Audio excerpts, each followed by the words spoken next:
جو روزہ عبادت بن جائے وہ نجات دلا سکتا. ایک تو روزے کی عادت ہے اور ایک تو روزہ عبادت ہے. روزہ عادت اور عبادت میں فرق کیا ہے؟ عادت یہ سب نے رکھا ہم بھی رکھ لیں، یہ عادت ہے. نہ رکھیں گے تو کیا جواب دیں گے، یہ عادت ہے. نہ رکھیں گے تو لوگ تانا دیں گے، عادت ہے. پھر روزہ عبادت کیا ہے؟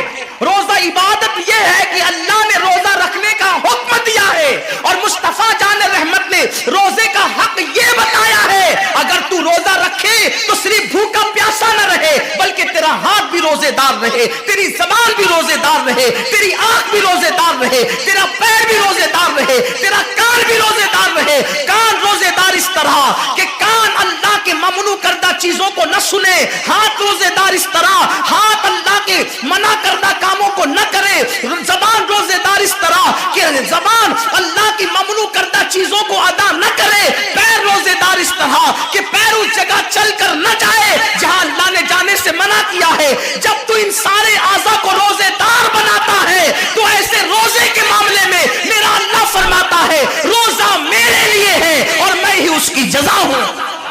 ہر عمل کی جزا جنت ہے، روزے کی جزا خدا کی ذات ہے.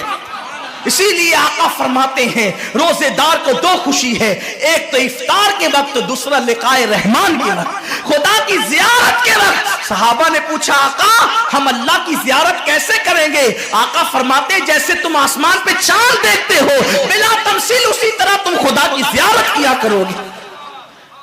یہ روزے داروں کی شان ہے. آج کے روزے کیا ہے؟ جس میں جھگڑا، جس میں غیبت، جس میں چغلی، جس میں فساد. روزے کو عادت مت بناؤ، روزے کو عبادت بناؤ. احساس مٹ گیا، عبادتوں کا احساس مٹ گیا، گناہوں کا احساس ختم ہو گیا. جب تک کہ لوگوں میں گناہوں کا احساس زندہ تھا وہ عبادت کر کے بھی اللہ سے ڈرتے تھے، وہ عبادت کر کے بھی رب کی بارگاہ میں آنسو بہاتے تھے کہ مولا میں تو حق ادا نہ کر سکا.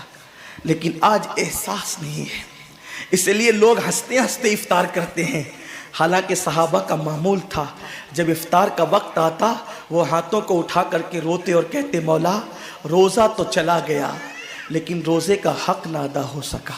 آنسو بہاتے، ڈرتے. لیکن آج ایسا کچھ بھی نہیں ہے. ہماری ساری نیتیں تو دسترخوان پہ لگی ہوتی ہے افطار کے وقت. آئیے ایک بات نکل آئی، احساس گناہ. کیا ہے احساس گناہ؟ آقا نے فرمایا نا کہ جب رمضان شریف کا حق ضائع کر دو گے تو اللہ تم سے عزت کو چھین لے گا، تم ذلیل و رسوا ہو جاؤ گے. احساس ختم ہے گناہ کا.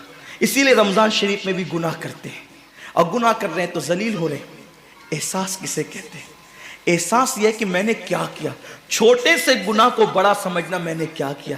ایک خاتون بارگاہ رسالت میں آئی اور عرض کیا یا رسول اللہ مجھ سے زنا ہو گیا ہے، میں نے بہت بڑا جرم کر لیا ہے، آپ مجھ پہ حد لگا دیں، حد جاری کر دیں تاکہ میں گناہ سے پاک ہو جاؤں. اللہ کے حبیب نے احساس گناہ دیکھ کر کے فرمایا کہ جا ابھی تیرے پیٹ میں بچہ ہے، تیرے جرم کی سزا تیرے پیٹ کے بچے کو نہیں دی جا سکتی. اگر تجھ پہ حد لگے گی تو وہ بچہ بھی ختم ہو جائے گا.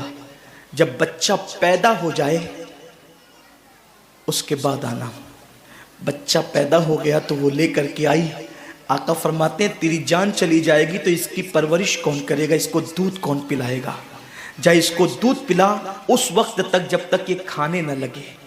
وہ بچے کو 2 سال تک دودھ پلاتی رہی اور جب بارگاہ رسالت میں آئی تو بچے کے ہاتھ میں روٹی کا ٹکڑا دے کر کے آئی. بچہ روٹی کھا رہا تھا. عرض کی آقا مجھ پہ حد جاری کریں تاکہ میرا گناہ جو میرے دامن پہ لگا ہے وہ دھل جائے. حضور نے 3 مرتبہ اس کو اپنے دروازے سے ٹالا. اگر کوئی دوسرا ہوتا اس کو ڈھیل دی جاتی تو وہ بھاگ جاتا، دوبارہ پلٹ کرنا آتا. لیکن احساس گناہ تھا، گناہ کا احساس تھا کہ یہاں گناہ مٹ جائے تاکہ وہاں جواب دینے سے بچ جاؤں. اس خاتون نے 3 مرتبہ حاضری دی، حضور اب میرا بچہ روٹی کھانے لگا ہے، مجھ پہ حد لگا دے تاکہ میں پاک ہو جاؤں.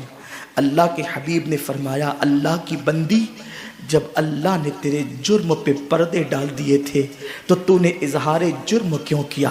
اب چونکہ تو جرم کا اظہار کر چکی ہے، اقبال گناہ کر چکی ہے، اب تجھ پہ حد لگائی جائے گی۔ اور اس کو سنگسار کر دیا گیا۔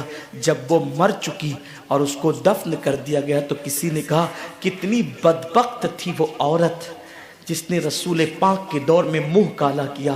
میرے نبی نے فرمایا تو اس کا گناہ دیکھتا ہے، تو اس کا احساس گناہ نہیں دیکھتا۔ اس نے ایسی توبہ کی ہے، اگر اس کی توبہ 70 جہنمیوں پہ تقسیم کی جاتی تو اللہ ان کو بھی جنت عطا فرما دیتا۔ آقا کریم صلی اللہ علیہ وسلم فرماتے ہیں جو رمضان شریف میں گناہ کبیرہ کرتے ہیں، اب گناہ کبیرہ کی بہت بڑی تعریف ہے، اس کو نہیں بیان کروں گا، لیکن جو گناہ کبیرہ بڑا گناہ کرتے ہیں، پہلی بات تو چونکہ میرا مسلک صوفیہ ہے، صوفیہ سے کسی نے پوچھا کہ گناہ بڑا کیا ہے؟ امام غزالی فرماتے ہیں نہ کوئی گناہ چھوٹا ہے نہ کوئی گناہ بڑا ہے، بات تو یہ ہے جس گناہ پر خدا تیری پکڑ کر لے وہی گناہ سب سے بڑا ہے، اور جس نیکی پر خدا تجھے بخش دے وہی نیکی سب سے بڑی ہے۔ کسی گناہ کو چھوٹا سمجھ کے مت کرو، پتہ نہیں وہ کس گناہ پہ ناراض ہو جائے۔ تو اللہ کے حبیب صلی اللہ علیہ وآلہ وسلم فرماتے ہیں جو رمضان شریف میں بڑا گناہ کبیرہ گناہ کرتے ہیں، سال بھر تک فرشتے اس پہ لعنت کرتے رہتے ہیں، اور اگر اسی سال اس کو موت آ جائے، اسی سال جس نے ماہ رمضان میں گناہ کبیرہ کیا تھا، اس نے بڑا گناہ کیا تھا، اب بڑے بڑے گناہوں کو گنایا گیا۔